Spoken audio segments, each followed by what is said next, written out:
பாருங்க, இது பின்னாடி இருக்கு போட்டிங், ஐந்தருவி போட்டிங் குளம். இதுக்கு பக்கத்துல தான் நார்த்தங்க மரம் இருக்கு. அந்த நார்த்தங்க மரத்துல நார்த்தங்க புடுங்க போறோம். என்னன்னா நார்த்தங்க ஊறுகாய் எனக்கு ரொம்ப பிடிக்கும். ஸோ வீட்லயே சொல்லிட்டேன் ஊறுகாய் போட சொல்லி, அதனால புடுங்கிட்டு வாங்கன்னு சொல்லிட்டாங்க. ஏன்னா அது கிடந்தா எல்லாருமே வாரவங்க போறவங்க எல்லாம் புடுங்கிட்டு. ஐந்தரில் இருக்க போட்டிங் குளம் இது. அதுக்கு எதிரில் தான் இந்த மரம் இருக்கு. நான் காமிக்கேன் பாருங்க. இதுதான் இந்த நார்த்தங்காய் மரம். ஸோ இதில் சைட்லலாம் காய் கிடக்கு. யாரோ பிடுங்கிருக்காங்க. கீழெல்லாம் காய் நிறைய இருக்குது. இந்த மரத்தில் தான் இப்போ பிடுங்கிட்டு போக போகிறேன். ஸோ எல்லோரும் நினச்சி பிடுங்கிடலாம் நினச்சி வந்துடாதீங்க. இது என்னென்னா ஒரு தனியாருக்கு சொந்தமானது. அவங்ககிட்ட கேட்டு தான் நான் பிடுங்குதேன். நம்மளை பிடுங்கிக்கிட சொல்லிட்டாங்க. நம்ம அண்ணன் தான் ஒரு ஆள் குத்தகைக்கு எடுத்திருக்காரு. இதில் இருக்க மாமரம் எல்லாமே.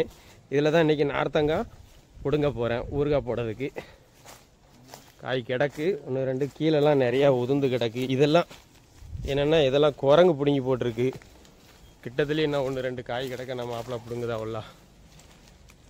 நல்ல தரமான காயாக தான் இருக்குது. ஸோ ஊறுகாய்க்கு நல்ல ஏற்ற காய் தான்.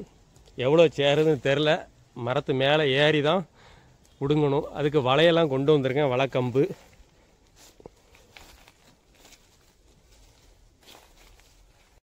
நான் மரத்தில் ஏறுதேன், நீங்கள் வலைக்கம்பு எடுத்து தந்துடுவீங்களா? சரி.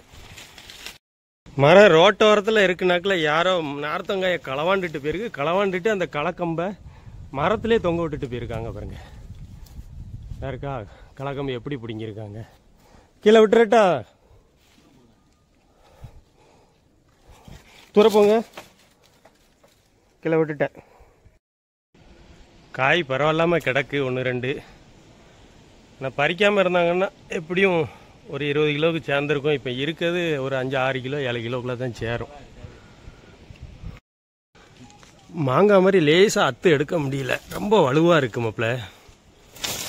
வந்துடுது வலைக்குள்ளே. மாப்பிள்ள மேலே பார்த்துறாங்க மாப்பிள்ள. சாரம் வந்துட்டு மயங்கி இங்கி விழுந்துட போறிய. தள்ளி போயிருங்க. தூரத்து காயெல்லாம் அழகாக கண்ணுக்கு தெரிஞ்சு பறிச்சிருவோம். ஆனால் கைக்குள்ளேயே இருக்கும். அதை மறந்துடுவோம். கண்ணுக்கும் தெரியாது. கடைசியில் இறங்கினதுக்கப்புறம் பேங்க முழிப்போம் மேலே. காய் கிடக்கு, அண்ணா கிடக்கு, என்ன கிடக்குன்னு. மாப்பிள்ள அவ்வளோதான். மேலே காய் இல்லை, எல்லாம் பிடிங்கியாச்சு. வலையை வாங்குதேலா? இந்தாங்க கம்பை வாங்குங்க. போட்டுறட்டா? நொடிஞ்சிரும்ண்ணே. நான் பறித்த மாதிரி நீங்கள் யாரும் பறிச்சுறாங்க. தோப்புக்காரு கண்டா மரத்தில் கட்டி வச்சு தோல் உரிச்சிருவாரு. நார்த்தங்காய் எடுத்தாச்சு. ஒரு 4-5 கிலோ சேரும். இந்த பையில் நிறையா இருக்குது. இந்த ஒரு கொத்து வேற இருக்குது. அங்கே மாப்பிள்ளை கொஞ்சம் கொண்டு போயிட்டாவோ ஆல்ரெடி. அவர்கிட்ட ஒரு 2-3 கிலோ இருக்கும்.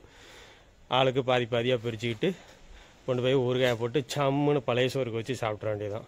பழைய சோறு வச்சு சாப்பிட்றதுக்கு செம்மையாக இருக்கும் நார்த்தங்காய் ஊறுகாய். பெரும்பாலும் நான் பழைய சோறுக்கு தான் நார்த்தங்காய் எடுப்பேன். நார்த்தங்காய் ஊறுகாய் ரொம்ப பிடிக்கும் எனக்கு.